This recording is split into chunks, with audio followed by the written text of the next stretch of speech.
Taste the Daily. Madurai மாவட்டம் திருமோகூர் அருகே குடியிருப்பு பகுதியில் இறந்தவர் சடலத்தை புதைத்ததால் அப்பகுதி வாசிகள் எதிர்ப்பு தெரிவித்துள்ளனர். திருமோகூர் காளிகாப்பான் சாலையில் குட்லக் என்ற தனியார் குடியிருப்பு பகுதி அமைந்துள்ளது.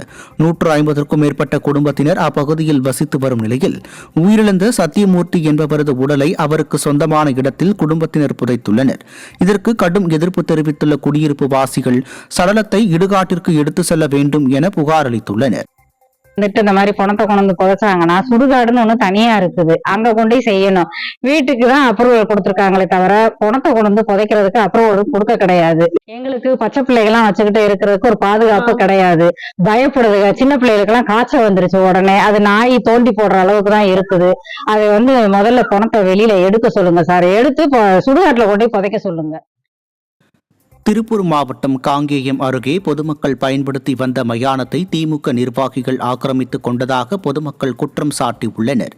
உத்தமபாளையம் ஊராட்சிக்கு உட்பட்ட மீனாட்சிபுரம் பகுதியில் 4 சமுதாய மக்கள் பயன்படுத்தி வந்த மயானத்தை திமுக நிர்வாகிகள் இரவோடு இரவாக கம்பி வேலிகள் அமைத்து ஆக்கிரமிப்பு செய்துள்ளனர். இதுகுறித்து காங்கேயம் தாசில்தார், கோட்டாட்சியர், மாவட்ட ஆட்சியரிடம் பலமுறை புகார் தெரிவித்தும் நடவடிக்கை எடுக்கவில்லை என அப்பகுதி மக்கள் வேதனை தெரிவிக்கின்றனர். மேலும் இந்த விவகாரத்தில் திமுக அமைச்சர் சாமிநாதன் உதவியாளர் உடந்தையாக இருப்பதாக குற்றச்சாட்டு எழுந்துள்ளது.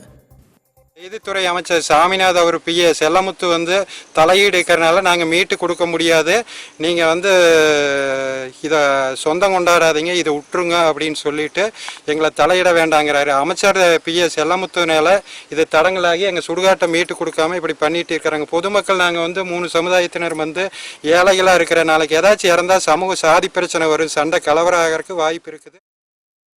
சேலம் மாவட்டம் ஏற்காட்டில் கடும் பனிமூட்டம் நிலவி வருவதால் சாலைகளில் வாகனங்கள் முகப்பு விளக்குகளை எரியவிட்டபடி செல்கின்றனர். கடந்த சில நாட்களாக ஏற்காடு மற்றும் அதன் சுற்றுவட்டார பகுதிகளில் வழக்கத்தை விட அதிக அளவிலான கடும் பனிமூட்டம் சூழ்ந்து காணப்படுகிறது. இந்த பனிமூட்டத்தால் ஏற்காடு முழுவதும் கடும் குளிர் நிலவி வருகிறது. மலைப்பாதையில் மேகம் போர்த்தியது போல நிலவும் பனிமூட்டத்தை சுற்றுலா பயணிகள் ரசித்தபடி செல்கின்றனர். பொதுமக்கள், பள்ளி மாணவர்கள் ஸ்வெட்டர், குல்லா அணிந்தபடி வீட்டை விட்டு வெளியே வருகின்றனர். மேலும் கடும் குளிர் பனிமூட்டம் காரணமாக பொதுமக்களின் இயல்பு வாழ்க்கை பெரிதும் பாதிக்கப்பட்டுள்ளது.